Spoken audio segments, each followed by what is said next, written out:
Hey, Hey! how are you doing? Happy Friday? Is that the cool term these Friday. days? It's Friday.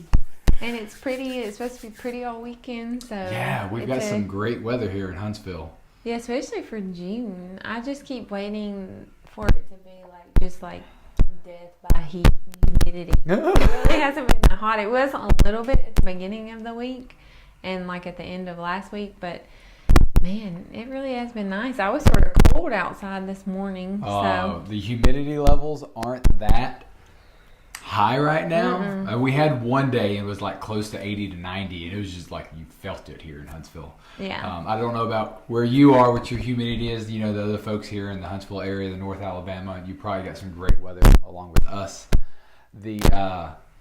The forecast is around highs of 80s, lows in the 60s, like 40% humidity. Oh, it's awesome. One thing you can always talk about the weather, right? Right. Yeah. So I hope that you're safe and well. I know here locally the cases continue to keep spiking for the COVID. Yeah, I feel like it's definitely not going away with the summer like they had hoped. I even read an article today which was very discouraging because now they're doing some antibody testing that's saying that that they're sort of thinking that it might be more like the flu where it's going to morph a little bit. And it's just going to keep coming. Yeah, so that was very not good. So anyways, I don't know the validity of all that, but I was reading a brief article, just skimming it because some of that stuff is above my pay grade, the stuff that they were talking about. But anyways, it was interesting. So hopefully that's not the case.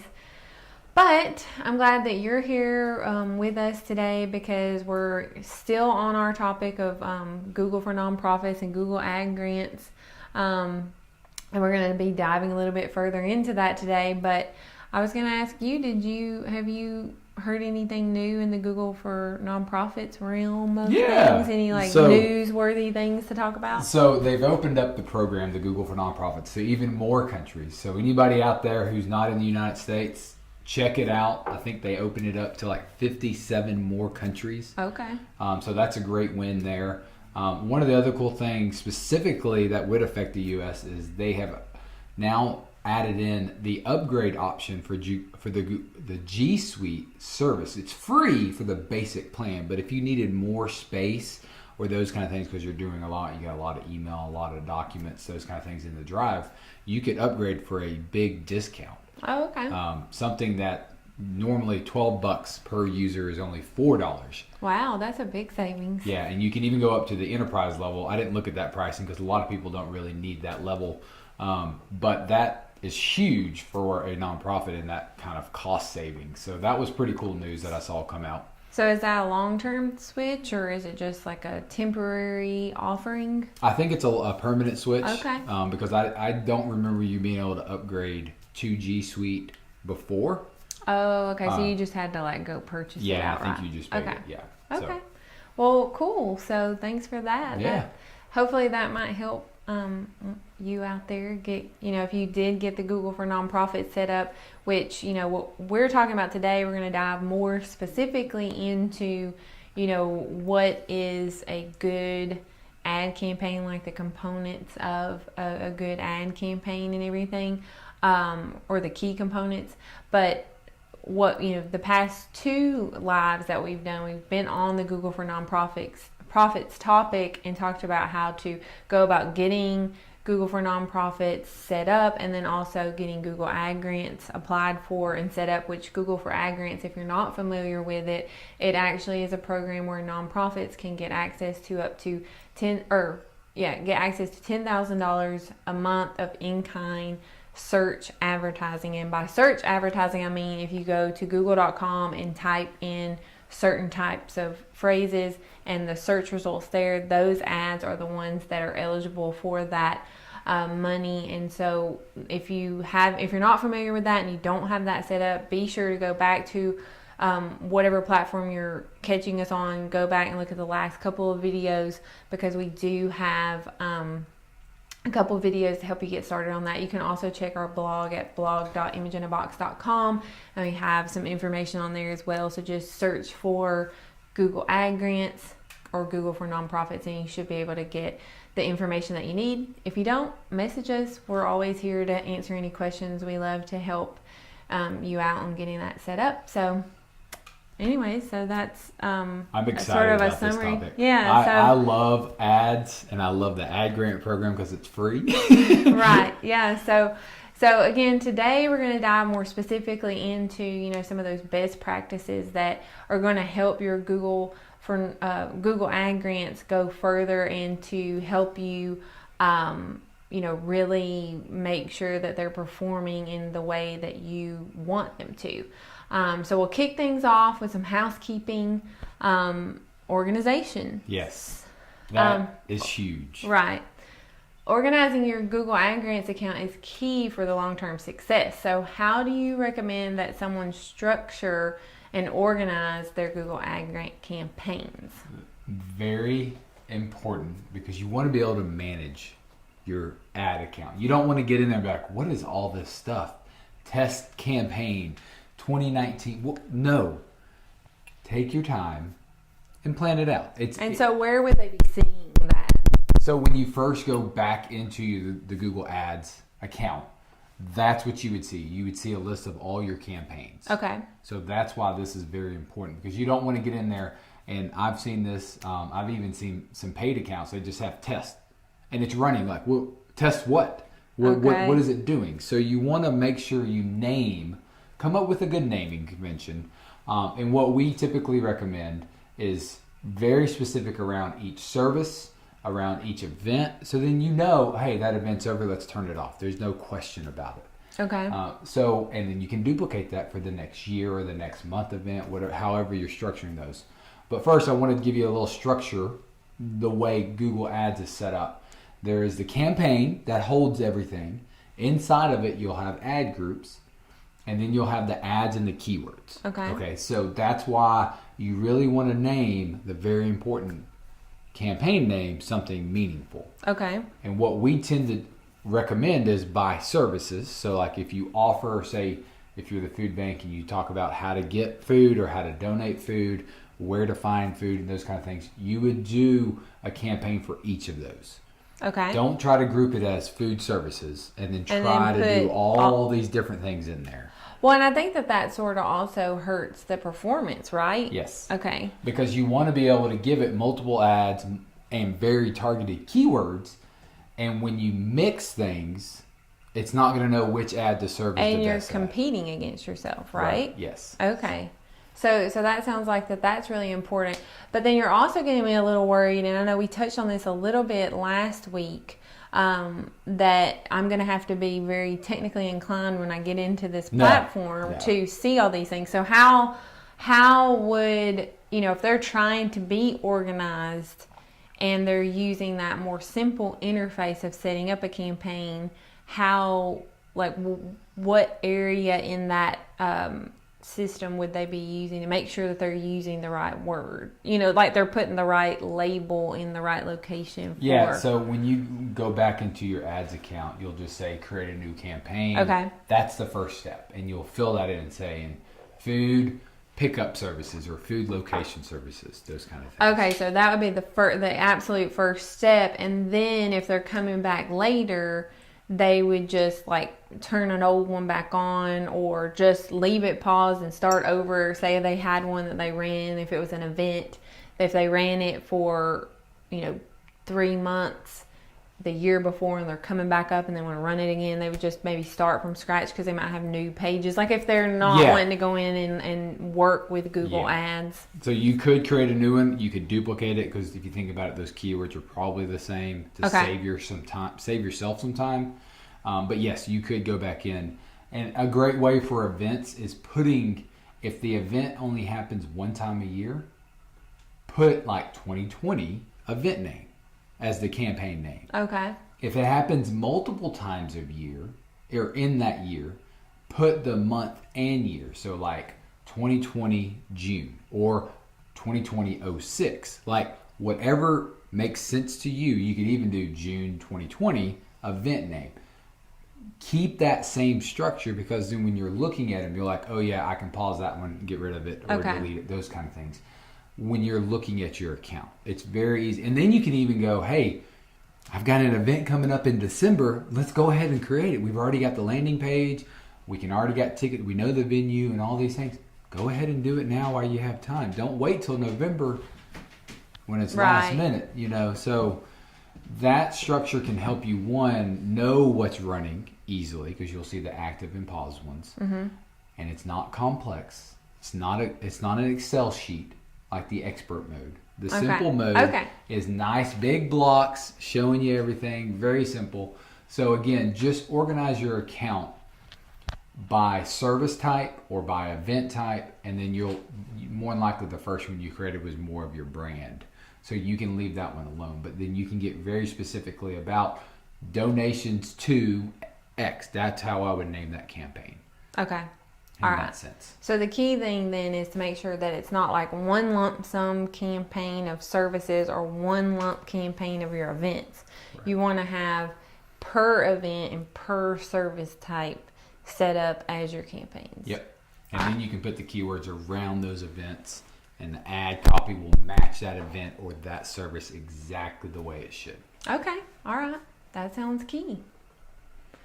Well, so now let's discuss keywords because they are very essential on how your actual ad gets served up to people. So what are some, best practices that people should follow and things that they should consider when they're setting up their campaigns about keywords? So I'm going to back up a little bit. When you hear the word keyword, you might think, uh-oh, we're getting technical again. No, this is just the search phrases or the search words in Google. So I just want to reiterate, when you hear the word keyword or you see keywords, that's basically what words you want to show up for. And it could be a phrase. Okay. It could be a single word. Now, I don't recommend the single word, and we'll go through an example and I'll show you why. But you want to be very specific in those keywords. So let's walk through just a quick example around a fake organization that is around endangered bears. Okay, that's what this organization does for a nonprofit. Okay. If they went in and said, hey, you know what, I'm going to create a campaign around bears. My keyword is bear, people looking to support bears. Mm-hmm. I got my ad copy and all that. Well, your ad's going to show up for the Chicago Bears, the Bernstein Bear books, all right? Cuddly teddy bears. Wish we had we should have got one of our daughters. Or even movies that have the word bear in it. Okay. None of those searches are relevant. Right. You now, one, wasted a lot of money because it might have shown and somebody like, why is this showing? Well, yeah, because I feel like those would, especially something about, if the Chicago Bears, that probably is crazy searched. And if your ad wasn't set up, which we'll talk more, specifically about some of those things, but if your ad was just very vague and a bunch of people clicked through, then you would have wasted a lot of money. So yeah, or a potential good click that now it's not going to show. So again, you want to make sure your keywords are very tailored. So thinking, instead of just using the word bear, you might say supporting bears, but you got to be iffy on that. And that's where you can use the minus sign. It's not technical, so don't get scared. Yeah, no one run away from the computer. I'm getting scared. So instead of, you would just do a dash, like a minus sign, Chicago. And it would exclude Chicago Bears. All the searches around. So where am I putting all of this stuff in? This also goes into keyword listings. So is this after I've clicked, create a campaign, ask me the name, then you can drop in. So your keywords wouldn't have this minus sign in front of it. Oh, so I just put a list of keywords and then I'm going to put some a minus next to the ones that I know for sure that I can think of off the top of my head. Correct. Now, these are the ones you want to think off the top of your head. But wait, Google's here to help you. As your new ads are running, they're going to say, hey, is this search really relevant to you? So you can even go into the account and say, look at the recommendations. Okay. And it will say, hey, you probably want to exclude these words or these phrases because they have nothing to do with you.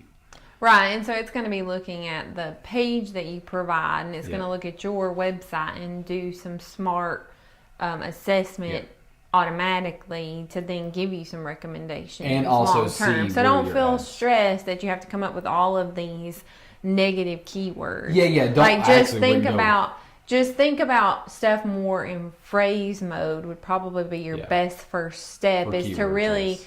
think about 5 to 10 good keywords that are key phrases around what you offer or around this campaign. And so flesh those out, put those in, and then let it run, and it'll check your page and your website Right. and give you some feedback. And then check the recommendations, because as your search results, as your ads show up in search results, you'll even see other keywords that you're like, who's searching that? Negative. No, Right, don't need to see right. that. Again, the idea is to get those keywords so good that it's going to be the top search, again, for free, because you're competing against people who are paying for ad space here. Okay? So again, don't be scared to use that little negative if you know of a negative keyword, but also check out that recommendation section from the Google Ads account. When you log in, it will say, hey, we got some great recommendations for you. All right? Okay. All right, now I feel good about myself. I got my ads running. I got keywords running. All right? Donations are just going to roll right in, right? I mean, yeah, I've got $10,000 of ads going out. This is easy now, right? Think again, folks. Think again. Maybe. Hey, maybe. So, if you've already done some of these things. yeah, this is true too. So, Michelle, what would you say are some simple landing page best practices to help drive those actions? Well, so a few things to think about is, first and foremost, do not send them to the homepage, because this is a But my big homepage's negative. so pretty. But this is a big negative that a lot of people do, is because your homepage typically always covers a lot of information about your organization. So it's like the safe bet as the actual place to send somebody. And so I'll back up, just a step before I dive into that, to also make sure that you realize, when you're setting up the campaign and you're giving it the keywords, then you're also going to tell the interface where you want to send people that click on your ad. And this is what we're talking about when we say the landing page, is this is where someone's going to go and they click on your ad. So when you're setting up that campaign, you provide the location that you want them to go. And a lot of times people feel like, oh, well, this is the safe place because it covers everything, and so I can just use that for like all of my ads. No, that is the worst thing to do, because how many times have you gotten an ad on, say, Facebook, or just doing a general search, or a display ad that pops up, one of those little image ads, and it looks so compelling. It's like this great pair of shoes that you want, and you're like, I want those shoes, and you click on it, and you go to this page of like all of their shoes, or you go to their homepage like we just talked about, and you're like, well, where do I find those shoes? I don't even know the name of those shoes. Blue shoes, and then like 500 shoes pop up. So that is not the right thing to do. You need to send them specifically to what you're talking about.